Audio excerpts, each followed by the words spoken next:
Hello, folks, and welcome back to Chris Wyatt Reports. This is Chris in Central Pennsylvania. An open letter posted on Facebook from Dr. Theo Jager of the Southern African Agri Initiative.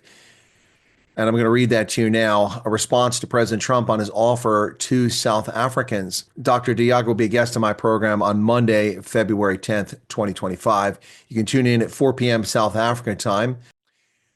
And here's the letter from Dr. Jager.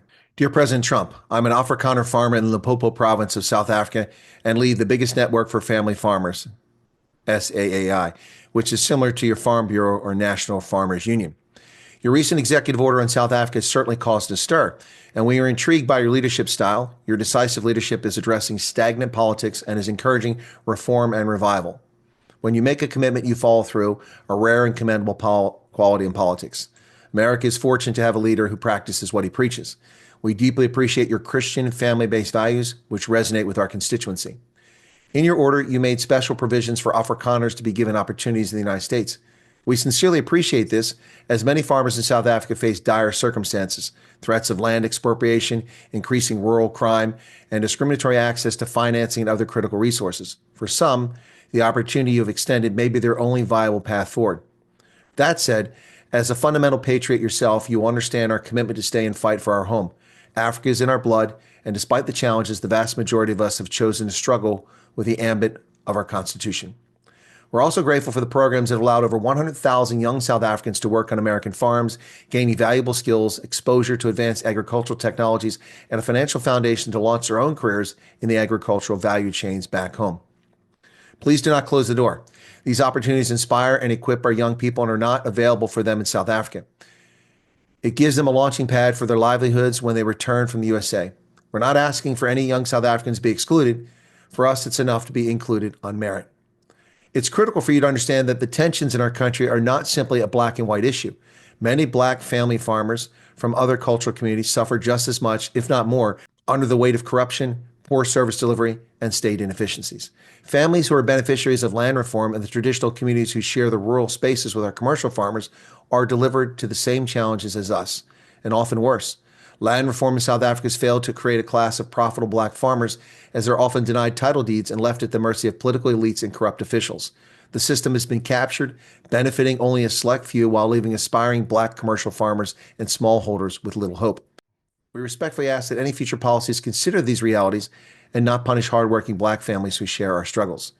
At the core of South Africa's problems is a political elite that has systemically looted state resources, hollowed out our institutions, and undermined the rule of law. A good constitution and sound laws mean nothing if a catered appointment committee appoints judges based on race and political allegiance rather than merit. The Judicial Services Commission should never consider race, cultural background, or language group in judicial appointments. Yet today, we see judges chastising legal teams for not selecting black counsel, even when race has no bearing on the case. Worse, our highest courts have ruled that radical political parties chanting "kill the farmer, kill the Boer" does not constitute hate speech. While contrary to our president's misleading claims at the United Nations General Assembly that farm murders are not an issue in South Africa, it remains one of the major forces driving families off the farms.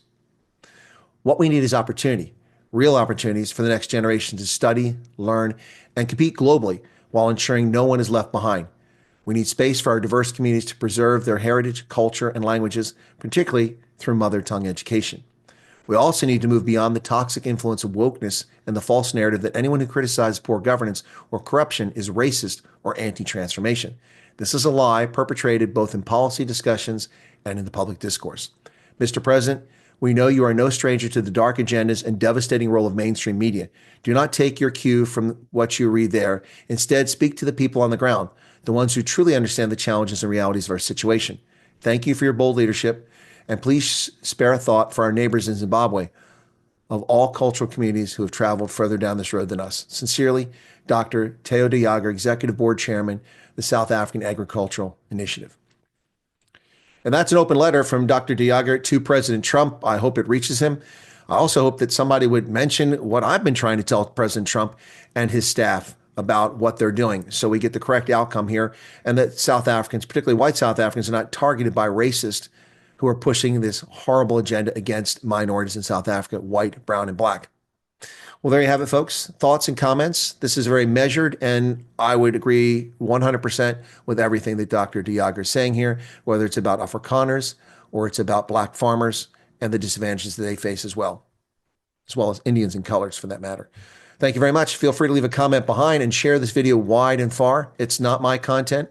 It's Dr. de Jager's, but once again, he'll be a guest on my program on Monday, February 10th, 2025, where no doubt we'll discuss this letter and many other issues facing the farming community in rural South Africa. Cheers.